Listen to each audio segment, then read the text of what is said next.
우리 또 같이 한번 인사하실까요? 하나님 은혜 받으세요.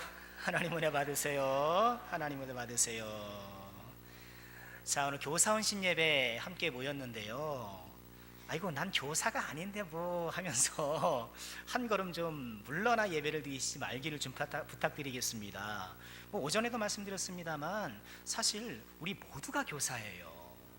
모두가 교사예요. 정말 그렇습니다. 제가 뭐 이것을 그냥 미화해서 말씀드리는 것이 아니라 우리 일선의 선생님들이, 교사 선생님들이 충성하기까지는 뒤에서 이렇게 기도로 또 여러 가지 물심양면으로 협력해 주시는 여러 성도님들이 계시기 때문에 그것이 가능한 것이죠.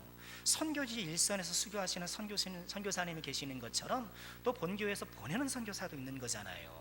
그래서 우리가 모두가 교사고 모두가 사역자라는 생각을 갖고요, 다시 한번 우리의 사명을 되새기는 그런 시간이 될 수 있기를 바랍니다. 자, 고린도전서를 우리가 쭉 살펴보고 있는데요. 제가 고린도전서를 쭉 오후 예배 때 같이 나눕니다만 오늘 교사헌신 예배와 또 우리 함께 나눌 순서가 된 이 말씀이 참 어울리고 적합하다 판단하여서 계속 고린도전서로 가기로 했습니다. 짧게 복습하면, 여러분, 고린도 교회는 많은 은사를 받았습니다만 또 서로 다투고 분열하는 교회였잖아요. 그렇죠? 바울파, 아볼로파, 게바파, 그리스도파, 이렇게 사람들이 세력을 형성해서, 이 세력을 형성해서 교회 내에서 좀 우월한 지위를 내가 좀 얻어야겠다, 내가 좀 부각되고 교회에서 주도적인 역할을 해야겠다, 이런 사람들이 있었던 거예요. 바울 사도는요, 이처럼 사역자들의 이름을 거론해가면서 또 이런 잘못된 그 의도를 갖고 분파를 형성한 이 사람들을 질책하고 있고요. 특별히 이 사역자들을 영웅시하는, 이 사람을 영웅시하는 이런 잘못된 행태를 바로잡기 시작합니다. 그러면서 사역자들은 어떤 사람들인가, 올바른 사역자관을 자세하게 설명하기 시작합니다. 여러분, 우리가 읽은 이 단락은 3장 1절에서부터 이렇게 쭉 시작되는 단락인데요, 이 3장에서 보면 말씀의 사역자들을 여러 가지 표현으로 비유하고 있는 것을 보게 됩니다. 우리가 좀 주목해 볼 것이, 우리 9절에 보면 이런 표현이 나오죠. 우리는 뭐라고요? 하나님의 동역자들이다. 그렇습니다. 하나님의 동역자라는 거예요. 사역자는 하나님과 함께 일하는 사람들이에요. 여러분, 교사 선생님들은 누구와 함께 일합니까? 우리 강도사님, 전도사님, 우리 동료교사들 함께 일하고 있지만 누구와 함께 일하는 거예요? 하나님과 함께 일하는 거예요. 여러분, 이것이 사역자들이 취해야 될 가장 우선된 덕목이라 할 수 있는 것이죠. 여러분, 회사에서도 이렇게 함께 일하지 않습니까? 그래서 함께 일할 때에 단순하게 업무만 같이 하나요? 그렇지 않죠.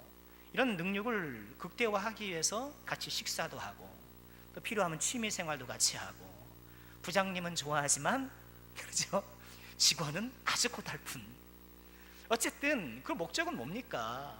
그냥 일만 같이 하는 것이 아니라 마음을 같이 하기 위해서, 일만 함께 하는 것이 아니라 마음을 함께 하기 위해서 모든 그런 프로그램들을 가동하는 거잖아요. 그렇습니다. 여러분, 말씀의 사역자로 부름받은 특별히 우리 선생님들, 우리 모두는요, 하나님과 함께하는 사람이 되어야 되고요, 하나님과 친밀한 관계를 유지하는 하나님의 동역자들이 되어야 합니다. 여러분, 하나님과 함께 일하는 방법이 무엇일까요? 다양하게 여러 가지 적용이 가능할 수 있겠습니다만 저는 기도라고 믿습니다. 하나님과 함께 일하는 방법, 기도예요. 기도하면서 사명 감당하는 것. 여러분, 우리 교회 교사 선생님들하고 학교나 세상 선생님들하고의 차이점이 뭐겠습니까? 여러분, 세상 선생님들도 아이들을 얼마나 사랑하는지 몰라요. 그렇죠. 학교나 어린이집이나 이런 데 선생님들 보면 유독 아이들을 이렇게 사랑하는 그런 선생님들 계셔요. 오히려 기독교 크리스찬 선생님들보다 훨씬 그 사랑 깊은 분들도 많단 말이죠. 또 정성껏 교육 재료를 준비합니다. 그렇죠. 우리 교사 선생님들 늘 이렇게 교환 작성하고 공과하지 않잖아요. 제가 한국교회에서 한 20년 부교육자 했지 않습니까? 교환 작성해서 하는 교사 선생님은 거의 없다고 보는 게 정상입니다. 세상 선생님들 얼마나 열심히 준비하는데요. 그렇죠. 교재 준비하고 막 수업 열심히 준비합니다. 여러분, 그런데 세상 선생님들과 우리 교회 교사 선생님들의 결정적인 차이점이 뭐예요? 기도예요. 기도. 내가 맡은 이 아이들을 위해서 기도해요. 기도해요. 여러분, 하나님과 함께하는 동역자라는 거. 그렇기 때문에 우리 선생님들은 다 기도하는 선생님들이 되시기를 좀 주의 이름으로 부탁드리겠습니다. 그렇죠. 여러분, 생각해 보세요. 내가 맡은 아이, 내가 맡은 이 하나님의 귀한 아이를 위해서 기도하는 사람이 몇 명일 것 같습니까? 5손가락 안 돼요. 정말입니다. 부모님이 예수를 믿는다 치면 부모님이 기도하겠죠. 그렇죠? 할아버지 할머니가 생존하시면 할아버지 할머니가 믿는 분이면 그럴 수 있을 거예요. 고모 삼촌이 기도해 주는 거는 별로 없어요. 자기 자식 기도하기 바쁘지. 그렇죠? 정말 5손가락이 안 돼요. 여러분, 내가 교사로 부름받고 하나님께서 이 아이를 나에게 맡겨주셨다는 것은 내가 참 많은 것들로 동원해야 되겠지만 빠질 수 없는 거, 이 아이를 위해서 내가 기도하는 거예요. 기도하는 거. 여러분, 부족한 목사가 여기 있기까지, 그렇죠, 저를 위해서 기도해 줬던 교사 선생님들이 계셔요. 교사 선생님들이 계셔요. 그분들이 지금 지나고 보니까, 그때는 철이 없으니까 얼마나 고마운지 몰랐는데요, 지금 지나고 보니까 그분들이 얼마나 고마웠는지 몰라요. 여러분, 저는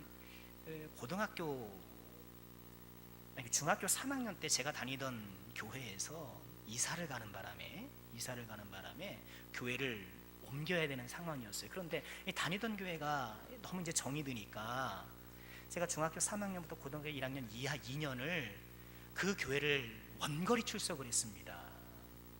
근데 뭐 자가용이 있습니까? 뭐가 있습니까? 시내버스 타고 한 1시간 정도는 가야 되거든요. 근데 뭐 시골이다 보니까 버스가 자주 있는 것도 아니고, 그래서 그 당시에 우리 학생회 집회가 토요일 저녁에 있었고 또 주일 오전에도 있었어요. 2번 있었어요. 토요일 저녁 7시에 학생부 모임이 있고 주일 9시에 학생부 예배가 또 있었어요. 그래서 토요일에 가서 예배를 드리면 하루를 묵어야 됐어요. 그러면 그 교회에 허름한 옛날 사택이 있었습니다. 교회 경내에. 그래서 그 사택에서 제가 하룻밤 자고 그리고 2년을 살았어요. 근데 잠을 자는 건 좋은데 뭐 해야 돼요? 뭐 해야 돼요? 먹어야 되잖아요. 그런데 저희 교회 담벼락을 사이에 두고 옆에 선생님이 살고 계셨는데 주일 아침이 되면 시아버지 시어머니 모시고 사는 분이거든요. 밥 먹으라고. 제가 가면은 불편하잖아요. 그렇잖아요. 어른들 다 계시는데 아침부터 뭐 조반 대바람부터 와가지고 뭐 밥 얻어 먹을 일이 있습니까? 안 가고 그러니까 밥상을 차려가지고 오시는 거예요. 숟갈젓갈 해가지고. 여러분, 그렇게 밥상을 챙겨서 섬겨주신 것도 고맙지만 저를 위해서 그분이 열심히 기도해 주신 것을 너무너무 잘 알아요. 너무너무 잘 알아요. 그게 얼마나 고맙고 지금 감사한지. 그 기도에 사랑이 있었기 때문에 부족하지만 지금의 제가 있었던 것이 아니었나. 여러분, 하나님께서 우리에게 이 귀한 어린 영혼들을 맡겨주신 이유 가운데 하나는요, 여러분, 우리가 가르치면 얼마나 잘 가르칠 수 있겠어요. 그렇죠? 물론 실력 좋은 선생님들이지만 우리가 가르치는 게 얼마나 또 남겠어요. 여러분, 주일학교 다 나오셨잖아요. 주일학교 때 배운 거 기억나는 거 있습니까? 없어요. 제가 한국교회에서 20년 부교육자하고 주일학교를 나왔어도 주일학교도 뭐 배웠는지 하나도 생각 안 나요. 그러나 기도는 남아있는 거예요. 여러분, 기도의 선생님 되시기를 주의 이름으로 부탁합니다. 그래서 틈날 때마다 내 아이들을 위해서, 그 영혼들의 믿음 성장을 위해서, 우리 아이들의 학업을 위해서, 또 생활을 위해서 열심히 기도해 주는 선생님, 여러분 이런 선생님 최고 선생님 아니겠습니까? 자, 또 오늘 말씀에 보면 이런 말씀의 사역자를 무엇에 비유하고 있나요? 우리 6절 말씀 보시면, 6절 말씀에 보시면 이런 얘기가 있어요. 나는 심었고 바울 사도는 심었고 아볼로는 물을 주었고 오직 하나님께서 자라게 하셨다, 이렇게 말씀을 하는데요, 무엇에 비유하고 있나요? 농부에 비유하고 있어요. 사역자를 농부에 비유하고 있어요. 여러분 우리 말씀의 사역자들은요 농부예요. 농부. 그래서 어떨 때는 씨를 뿌리고 어떨 때는 물을 주고. 여러분 근데 우리 농사를 짓는 우리 어르신들도 많이 계신데요, 여러분 씨를 뿌릴 때는 가장 좋은 조건에서 뿌리는 것이 물론 좋습니다. 당연한 얘기겠죠. 비가 적절히 오고, 그렇죠, 땅도 거름도 이렇게 잘 이렇게 일궈져 가지고 땅이 기름질 때 이렇게 뭐 파종하고 그러는 것이 마땅히 좋은데, 여러분 항상 그렇게 조건이 잘 갖춰지는 것은 아니더라는 거예요. 어떨 때는 너무 가물어가지고 아이고 이거 언제 또 파종해야 되나 막 걱정하기도 되고요, 내가 거름을 친다고 쳤는데 이거 정말 충분한지 불확실할 때가 있고요. 그럼에도 불구하고 성실한 농부는 어떻습니까? 어쨌든 심어요. 그렇죠. 일기예를 들어보니까, 연중 일기예보를 들어보니까 올여름에는 태풍이 온다는 둥, 무슨 뭐 그 뜨거워가지고 뭐 그런 피해가 예상되는 둥, 그런다 할지라도 심어요. 왜요? 일단 심어야, 일단 심고 물을 뿌리고 뭘 해야 얻든지 말든지 하니까. 그러니까 성실한 농부는요 어떤 환경과 상황에 상관없이 성실하게 씨를 뿌리고 성실하게 김을 매요. 오늘 가서 김 맸는데 내일 또 풀이 이만큼 있잖아요. 이놈의 잡초는 정말 즐기기도 해. 그렇죠. 뽑으면 또 있고 뽑으면 또 있고. 그러다 할지라도 중단하지 않는 거예요.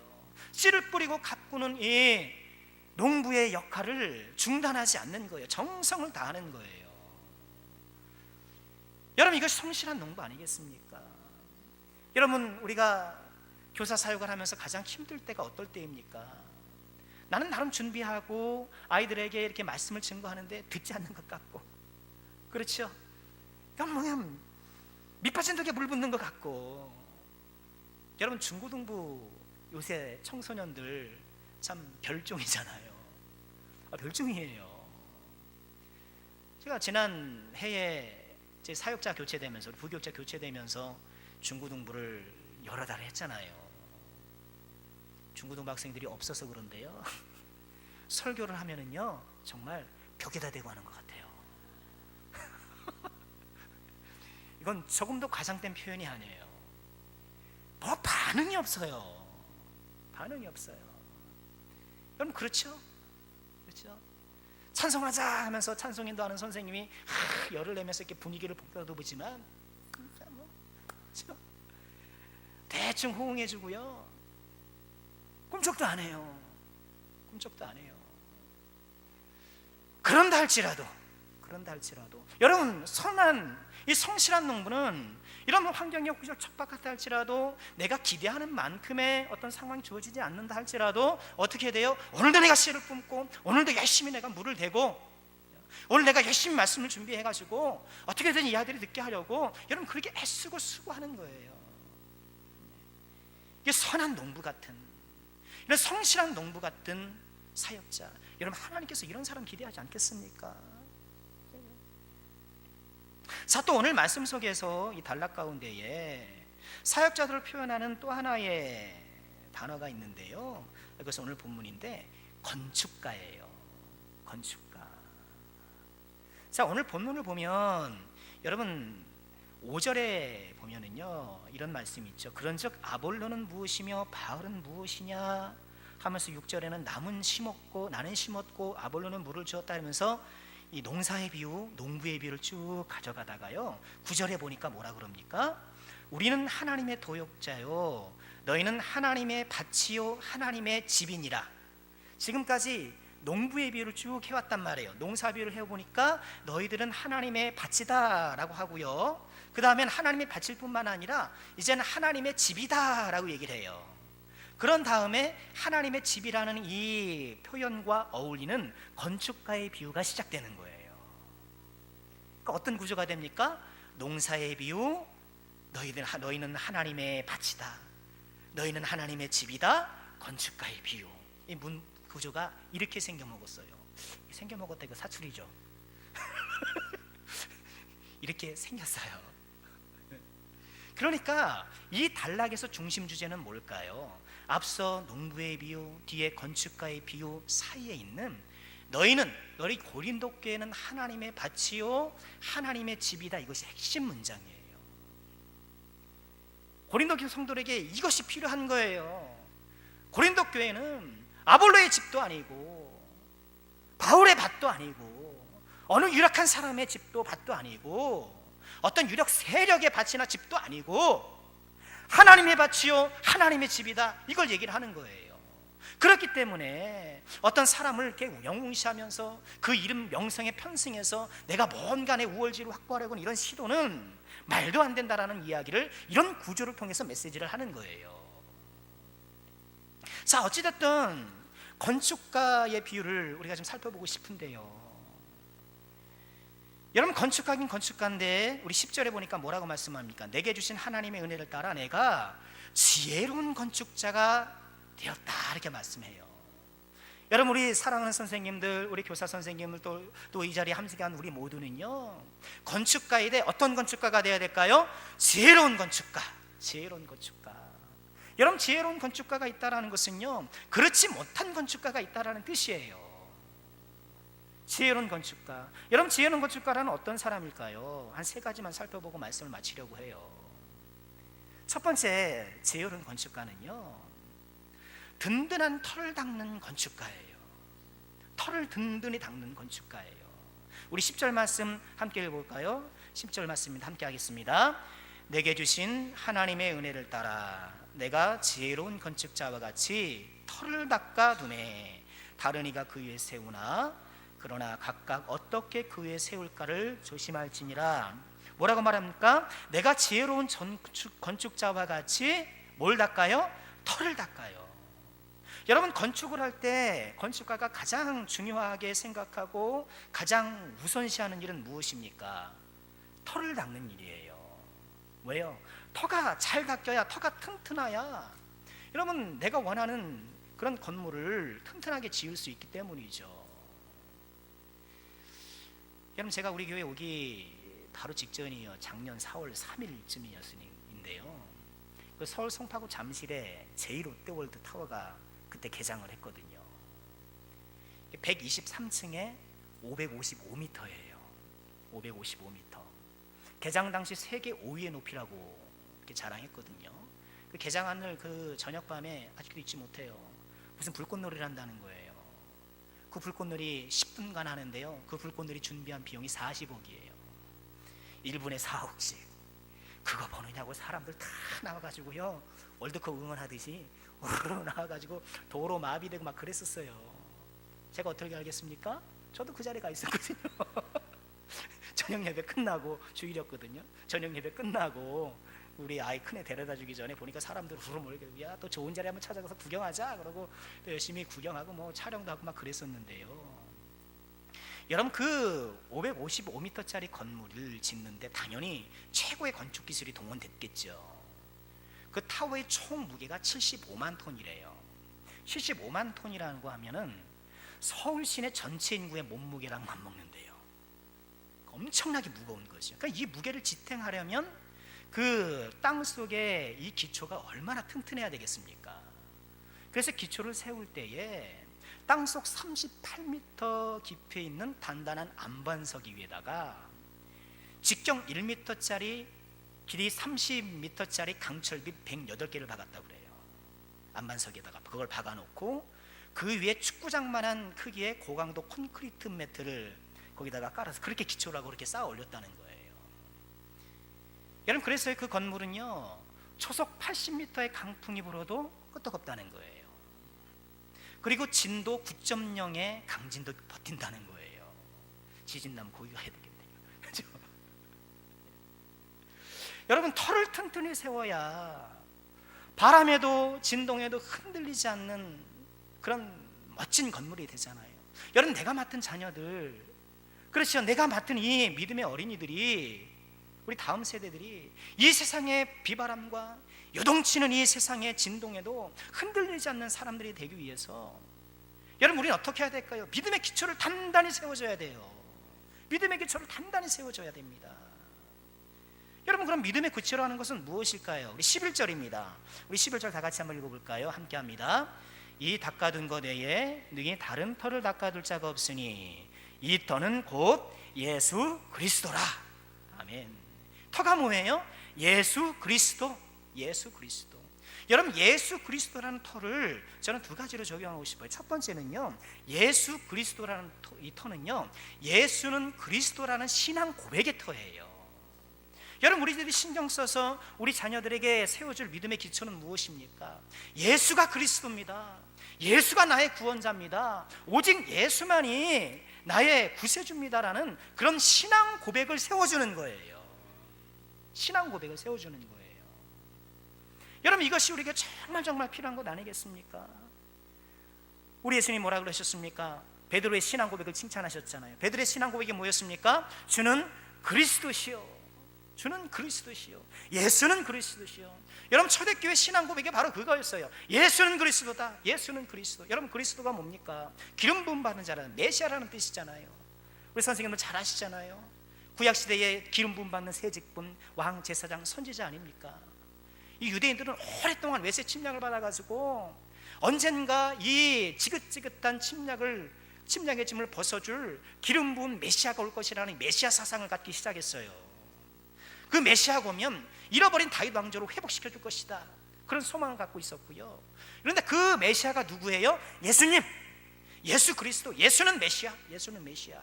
그 예수님이 다만 다윗 왕조를 복원시키는 것만이 아니라 잃어버린 하나님의 나라, 잃어버린 하나님의 나라를 세우는 그런 메시아가 되신 것이었죠. 여러분, 우리 자녀들이 이런 진실한 신앙 고백, 다만 내가 배워서 무슨 공부해서 하는 그런 신앙 고백이 아니라 우리 진정한 마음 속에서, 우리 영혼들의 인격 속에서 진실하게 고백되는 예수는 그리스도. 여러분, 이것을 우리가 세워줘야 해요. 여기에 우리가 도와줘야 합니다. 두 번째요, 예수가 그리스도라는 이 신앙 고백의 터는요, 부득이하게 예수님의 인격과 생애에 대한 가르침이 동반돼요. 그렇죠? 예수님이 주라는, 예수가 그리스도라는 신앙 고백을 어떻게 하겠습니까? 예수님의 생애와 예수님의 인격을 우리가 가르침을 통해서, 그렇죠, 성경 말씀을 가르침을 통해서, 복음을 가르침을 통해서 그런 신앙 고백을 우리가 이끌어 주는 것이잖아요.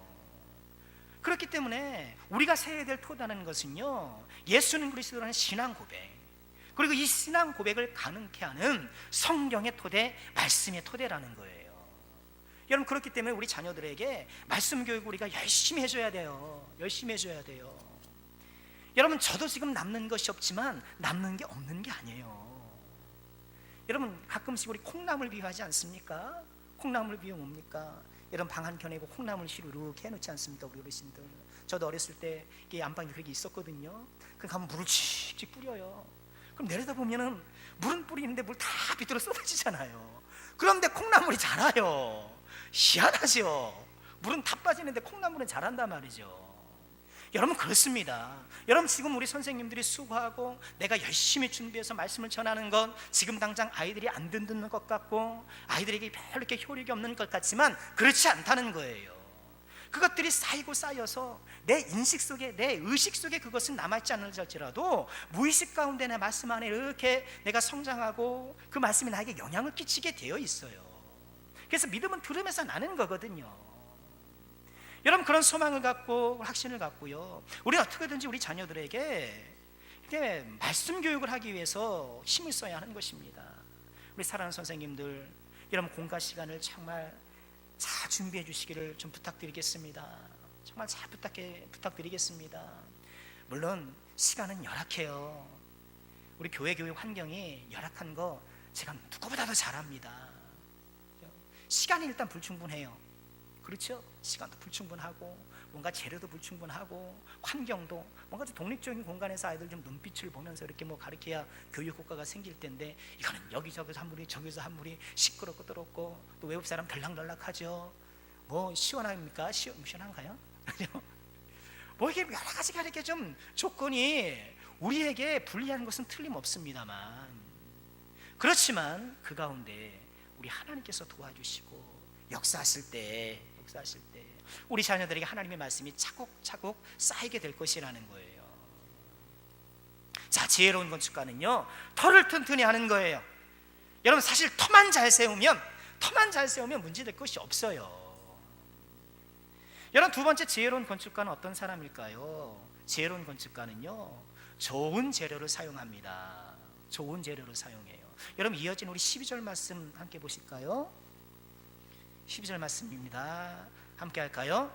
만일 누구든지 금이나 은이나 보석이나 나무나 풀이나 지프로 이 터 위에 세우면, 자, 이게 무슨 말씀일까요?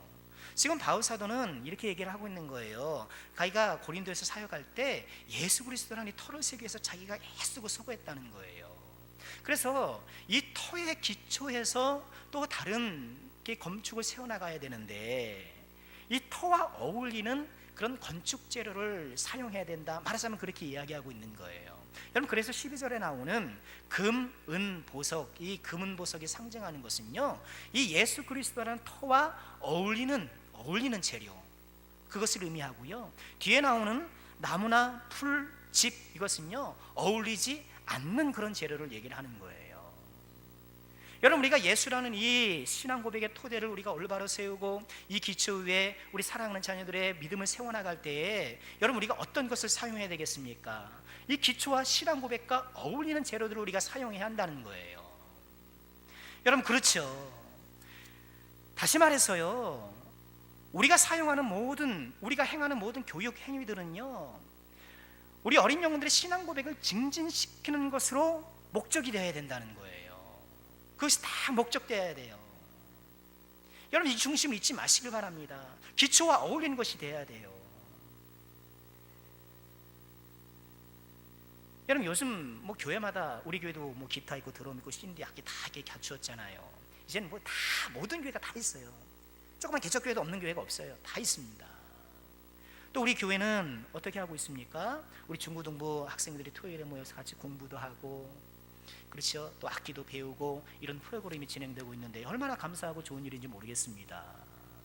그런데 우리가 더 신경 써야 될 것은 무엇입니까? 이런 모든 프로그램들이 우리 자녀들의 신앙 고백을 든든히 하는 이 목적에 계속 맞춰져 나가야 된다는 거예요. 어렵죠. 어려워요. 그러니까 뭐 해야 돼요? 기도해야 돼요. 그래서 또 기도해야 돼요. 그럼 제가 먼저 섬기던 교회에, 제가 중고등부 담당은 아니었습니다만 중고등부에도 이렇게 찬양팀이 있었단 말이에요. 아이들이 있었는데, 어느 날 제가 이렇게 옆에서 보니까 처음 보는 고등학생 아이들이 와서 이렇게 연주를 하더라고요. 그래서 막 등록한 아이들이라는 거예요. 그런데 그런 달란트가 있으니까 그렇게 찬양팀에서 봉사할 수 있도록 기회를 제공해 준 모양이에요. 나중에 알고 보니까 이 친구들이 교회가 아니라 학교의 그 밴드 동아리 애들인 거예요. 밴드 동아리 아이들이 이제 그거를 이제 하면서 밴드 동아리를 인도하는 선생님이 그런 힌트를 준 거예요. 야, 교회 나가면 그걸 할 수 있는 기회 있어. 딱 그런 거예요. 이건 좋은 뜻에서 그분이 한 게 아니라 그렇게 교회를 이용하라는 뜻에서 그렇게 얘기한 거예요, 그분이. 그래서 이 아이들이 와가지고 아직 믿음도 없고 세례도 받지 못했고 아무것도 모르는데 이거 한 거예요. 와가지고 뒤름치고 막 하고 인도하는 거예요. 그러다가 어느 정도 이제 익숙해지니까 그냥 또 가버리더라고요. 남아있는 중고등부 당황. 여러분, 우리가 하는 모든 이런 부수적인 것들이 정말 신앙 고백을 세우고 그리스도라는 터를 세우는데 이게 목적 될 수 있도록요, 정말 신경 써야 돼요. 신경 써야 돼요. 자, 그렇기 때문에 거듭부탁의 말씀을 드리는 것은요, 우리 사람의 지혜로 안 되는 거예요. 사람의 힘으로 어려워요. 그래서 늘 기도해야 돼요. 우리 선생님들 각 부서마다 좀 정기적으로 기도회 좀 하시길 바라고요. 하고 계시죠? 기도회도 하시고 역시 기도하셔야 돼요. 기도하셔야 돼요. 자, 마지막으로 지혜로운 건축가는 어떤 사람일까요? 지혜로운 건축가는 그날을 기억합니다. 그날을 기억하는 사람들이에요. 자, 우리 13절 말씀 보실까요? 같이 한번 읽겠습니다. 각 사람의 공적이 나타날 터인데 그날이 공적을 밝히리니 이는 불로 나타내고 그 불이 각 사람의 공적이 어떠한 것을 시험할 것임이라. 만일 누구든지 그 위에 세운 공적이 그대로 있으면 상을 받고 누구든지 그 공적이 불타면 해를 받으리니 그러나 자신은 구원을 받되 불 가운데서 받은 것 같으리라. 자, 이게 무슨 뜻일까요? 자, 13절에 보면 각 사람의 공적이 나타난다. 여러분, 공적이라는 것은요, 말씀의 맥락을 보면 지금 그리스도라는 터 위에 금이나 은이나 보석으로 상징되는 이처럼 여러 가지 사역 행위들을 뜻해요. 사역하는 이 행위들을 이 공적이라고 말하고 있는 거예요. 그런데 어떻습니까? 그날이 되면 13절에 보면 그날 주님께서 오실 그날이 되면 이 공적이 어떠한지 시험한다는 거예요. 뭘로요? 불로. 이 불이라는 것은요, 정말 뭐 뜨거운 이런 불이 아니고 이것을 시험하는 것을 불로 상징한 거예요. 그래서 그 사람의 했던 사역 행위가 어떠한지 평가한다, 시험한다는 거예요. 그 14절에 보면 만일 누구든지 그 위에 세운 공적이 그대로 있으면, 그게 뭐예요? 그가 지금 열심히 했던 사역 행위가 금이나 은이나 보석처럼 이 터와 어울리는 아름다운 것들이라면 그대로 남아있을 것이지만 15절에 보니까 그 공적이 불타버려요.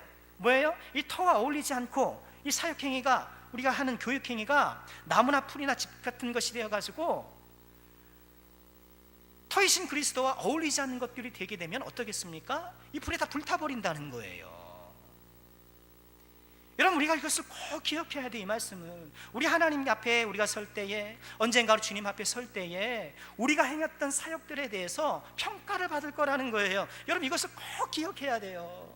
이것은 말씀을 전하는 목사도 마찬가지고요, 모든 직분자가 다 마찬가지입니다. 하나님께서 나에게 주신 사명, 이 사역들을 어떻게 감당했느냐에 대해서 평가하셔요. 특별히 그것이 그리스도라는 터와 어울리고 그리스도라는 터를 세우는데 적합했는지, 그것과 무관했는지 평가하신다는 거예요. 여러분, 하나님의 평가 항목은 무엇입니까? 터에 부합하는 재료를 사용했냐는 거예요. 올바로 그 터와 맞는 것을 사용했느냐, 이걸 평가하신다는 거예요. 이건 감사하죠. 여러분, 세상의 평가는 달라요. 지상교의 평가는 달라요. 유초등부를 어떻게 평가합니까? 보통 그래요. 얼마나 부흥했냐, 아이들이 얼마나 많이 나왔냐, 이러고 봐요. 중고등부 얼마나 부흥됐냐, 머릿수가 얼마나 됐냐, 이것들이 이 세상의 주요 평가 대상이지만 우리가 주님 앞에 설 때에 평가받는 것은요, 얼마나 많이가 아니라 얼마나 올바르냐, 얼마나 바르게 했느냐, 그것을 보신다는 거예요. 여러분, 우리가 이것을 꼭 기억해야 돼요. 꼭 기억해야 돼요. 얼마나 효과적인, 눈에 가시적인 그런 결과를 내었느냐, 여러분, 그것은 중요한 것이 아니라는 거예요. 정말 예수 그리스도의 터에 맞게 거기에 부합한 사역행위를 했는가, 내 직분을 정말 신앙 고백을 증진시키고 하나님의 나라에 보탬이 되는 데 사용했는가, 그것을 우리 하나님께서 보신다는 거예요. 여러분, 맨 끝에 뭐란 말씀이 있습니까? 15절 맨 끝에 보면 누구든지 그 공적이 불타면, 그것이 내가 지금 애쓰고 수고했는데 예수와 상관없는 것이었어요. 신앙 고백을 증진시키는 데 소용없는 것이었어요. 기독교적인 것이 아니었어요. 따지고 보니까. 그럼 불타면 어떻게 돼요? 해를 받아요. 해를 받지만 뭐라 그래요? 그러나 자신은 구원을 받되, 그렇지만 구원은 받는다는 거예요. 내가 사역행위가 나중에 보니까 하나님의 평가에서 통과하지 못하고 다 불타버리고 그냥 잿더미가 돼버렸지만 그래도 그 사람은 구원은 받는다라는 거예요. 근데 그 구원이 어때요? 불 가운데서 받은 것 같으니라. 여러분, 이것을 칼빈은 그렇게 해석해요. 불 가운데서 가까스로 나온 사람처럼. 여러분, 그렇지 않습니까? 혹여 이제 불이 났는데 거기서 막 나온 사람은 다 그을리고 타고 막 이러면서 그냥 겨우겨우 생명 얻는 것처럼 그렇게 나올 것 아닙니까? 그런 구원을 받게 된다라는 거예요. 여러분, 하나님께서는요, 저 여러분 우리 모두에게 오늘 맡겨주셨어요. 그렇죠? 맡겨주신 다음엔 요구해요. 누가복음 12장 48절에 이런 말씀이 있어요. 누가복음 12장 48절인데 찾지 마세요. 무릇 많이 받은 자에게는 많이 요구할 것이요, 많이 맡은 자에게는 많이 달라 할 것입니다. 우리 하나님 그래요. 목사의 직분을 맡겨주시고, 장로 권사의 직분을 맡겨주시고, 이런저런 선교의 사역, 교사의 사역을 맡겨주셨을 때 끝나는 것이 아니라 내가 맡긴 거를 가지고 어떻게 했는지 평가하시는 거예요. 그럼 이런 인간적인 생각이 들죠. 아이고, 안 맡으면 되겠네. 안 맡으면 몸도 편하고 마음도 편하고 부담도 없고 좋겠네. 뭘 모르는 소리. 여러분, 사역자에게 주시는 행복을 몰라서 그래요. 여러분, 말씀 사역자에게 주시는, 특별히 교사 선생님들의 준 그 하나님의 은혜, 사역자만이 느낄 수 있는 그 희락과 사역자가만 주시는 그 전율을 여러분 맛보셔야 돼요. 여러분, 그걸 정말 맛보셔야 돼요. 여러분, 저는 한없이 부족한 목사라 주일 오전에 설교하면 여러분, 전 정말 금요일 오후, 토요일이 되면은요, 온몸에 이 털이 곤두서는 것 같아요. 집중합니다. 토요일에는 하루 종일, 어제 밤 11시까지 했어요. 새벽 예배 끝나고 그래서 계속 목양실에서 넣다 뺐다 연구하고 하면서 막 그 설교 만드냐고 나름 애를 쓰는 거예요. 또 주일날 새벽 예배 끝나고 다시 올라가가지고 또 어저께 봤던 것도 오늘 보면 또 새롭거든요. 이만큼 연구해놔도 아깝지만 또 뺄 건 빼고, 그렇죠? 다듬고 수정하고 막 그렇게 해요. 아직 미숙하니까, 부족한 게 많으니까 왜 시간이 오래 걸리는지 모르겠습니다만, 여러분, 그런데요, 어찌됐든 그렇게 또 말씀을 전하고 나면 하나님께서 얼마나 기쁨을 주시는지 몰라요. 너무 기뻐요. 그 맛에 설교하는 거예요. 거기다가 또 어떤 분이 그 말씀을 탁 받아가지고, 목사님 은혜 받았습니다, 이런 말씀도 참 감사합니다만, 그런 인사도 참 감사합니다만, 자기에게 주신 하나님의 말씀을 탁 받아가지고요, 그걸 붙잡고 살아가는 거예요. 이걸 봐야 돼요. 그 말씀을 딱 붙잡고 살아가는 거예요. 막 힘을 얻는 거예요. 막 그의 삶이 꿈틀꿈틀하는 거예요. 그 말씀 붙잡고. 여러분, 그 맛에 설교하는 거더라고요. 여러분, 사역자에게 주시는, 사역자만 사명을 감당하는 사람에게 주시는 그 은혜의 맛이 있어요. 여러분, 그 맛을 회복하시길 바랍니다. 그렇죠? 그 맛을 되찾으시길 바라요. 여러분, 그것 때문에 감당하는 거예요. 이것이 행복이죠. 누가 이 행복을 얻을 수 있겠습니까? 일하는 사람만 얻는 거예요. 여러분, 그렇잖아요. 내가 땀 흘려 봉사하고, 그것이 운전이 되었든 식당 봉사할 때 다 하고, 여러분 얼마나 감사합니까? 그렇게 하면서 사람들이 맛있게 음식을 먹어주고, 나의 섬김을 통해서 누군가 유익을 받고, 이런 걸 보면은요, 그것이 나에게 다 은혜로 다가오면 너무 감사한 거예요. 놓칠 수가 없는 거예요. 여러분, 어떤 교회 가면은 네가 운전해 운전대 막 줬다 맞았다 막 폭탄 돌리고 막 그러는데요, 제대로 아는 사람은 안 줘요. 아십니까? 안 줍니다. 교사 합니다. 봉사합니다. 절대 안 줘요. 그 기쁨 아는 사람은. 말씀 마치겠습니다. 교사 헌신 예배, 이런 헌신 예배하면 부담만 잔뜩 드리고, 똑바로 하세요, 열심히 하세요, 부담만 잔뜩 드린다가, 여러분, 그런 마음 혹시 갖지 마시길 부탁드리고요. 여러분, 누구에나 허락된 그런 것이 아닙니다.